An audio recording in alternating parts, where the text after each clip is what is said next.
down pit road right now so as to get an indication of how fast they can come down pit road during the race. Let's take a look now at the die-hard starting grid for today's Pepsi 400.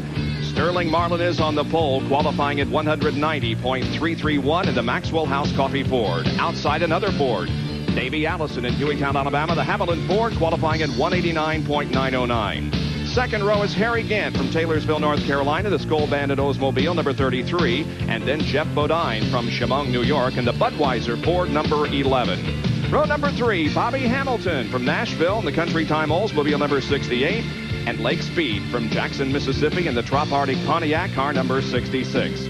Starting 7th is Michael Waltrip in the Pennzoil Pontiac, car number 30. Then number 19, the Bullseye Barbecue Sauce Ford, driven by Chad Little. Starting 9th is Rick Mast in the Skoal Classic Oldsmobile, car number 1. And the Coors Light Ford is on the outside of that row. Number 9, Bill Elliott from Dawsonville, Georgia. Starting 11th is Ernie Irvin, the winner of the Daytona 500 in the Kodak Vilma Chevrolet, number 4. And then Dale Earnhardt, the defending champion of this event, in the GM Goodwrench Chevrolet, car number 3. Row number 7 for today's race, Ricky Rudd and Rick Wilson. The 8th row consists of Hut Strickland and Joe Ruttman, who had a great run here in the 500. Going to row number 9, Alan Kulwicki and Morgan Shepherd. The 10th row consists of Buddy Baker and Darrell Waltrip, who was injured prior to this race last year. The King Richard Petty begins from the inside of row number 11. Alongside will be Ken Schrader. The 12th row is Brett Bodine and Ted Musgrave. And as you look at the remainder of the starting lineup, you can see the cars coming off of corner number 4 and will once again go down pit road to get an indication of how fast they can go when we get under race conditions. And Bob, when they came down pit road the other time, Lake Speed peeled off into his pits. It looked like they made a left side tire change on the Cale Yarborough entry. Apparently, while sitting on the grid, the tire went flat, so now he will have to start from the rear of the field from that good qualifying 6th place he had. There you see the shot from the Airship Shamu high overhead of Daytona International Speedway as we get set for 160 laps of competition. The pole speed was 190.331 on this 2.5-mile tri-oval super speedway. The time 47.286 seconds. Will go 160 laps, and the field is separated by 6.9 miles an hour. There's Daytona International Speedway. The pits are located in the tri-oval. They have lots of pit room here. In fact, they have been lengthened for this event. Now, the banking down in turns number 1 and 2 is all the way up to 31 degrees. On the back stretch, the banking flattens out to 6 degrees. As they go down 3 and 4, it's again 31 degrees. And here in the tri-oval, it is 18 degrees of banking at Daytona International Speedway. Once again, from overhead, Airship Shamu. Let's go to John Curtin, who has a report on the 25 car.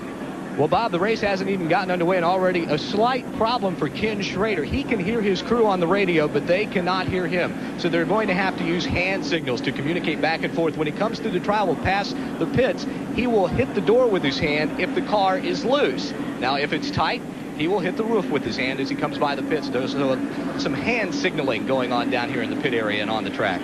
That brings back the old days, doesn't it, Benny, before radios? That's exactly the way they used to do it. You had to beat the door or the roof. In-car cameras, the 66 Phillips 66 in-car camera. Now remember, Lake Speed, as Ned indicated, peeled off, and so he's at the back of the field, but he has some great pictures of the field ahead of him from that car. Also, the number 19 car of Chad Little will be carrying one of our in-car cameras, looking back there at Bill Elliott. And we also have an in-car camera in the number 12 car, which was, of course, being driven by Hut Strickland. Big crowd on hand, could be the largest in the history of the Pepsi 400, and we are underway. The green flag is out.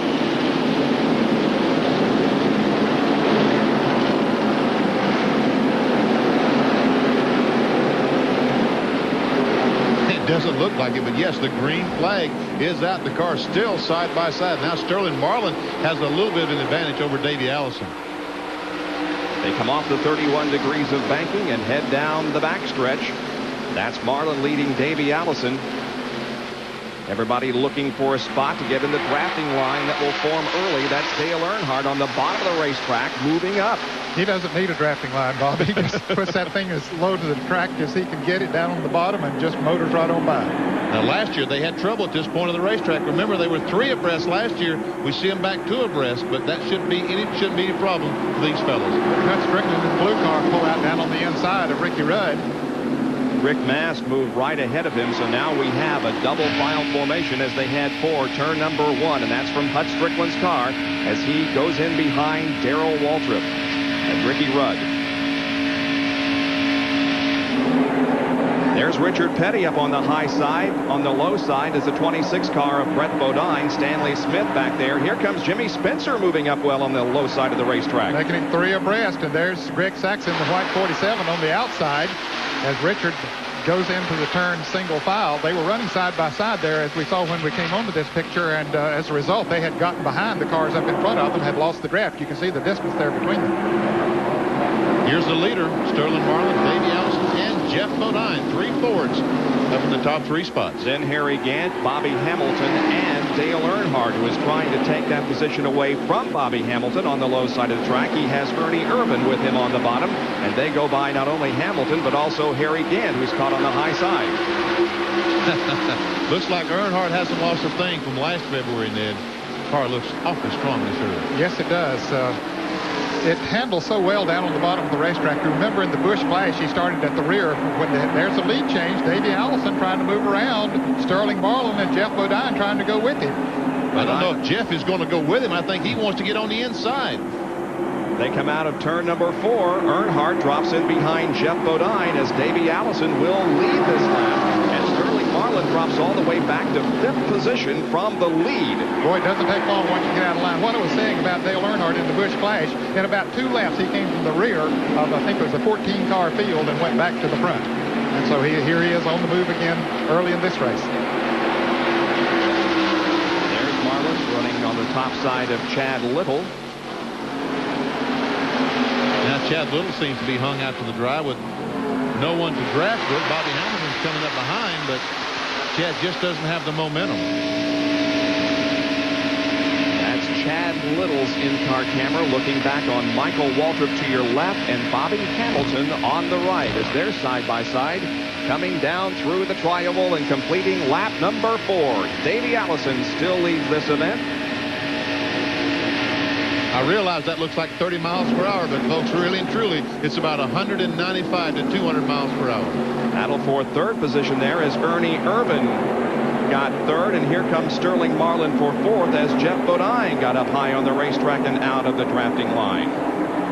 So the early stages of the Pepsi 400 is underway here at Daytona International Speedway. We're glad you could join us as we have brunch today at the World Center of Racing.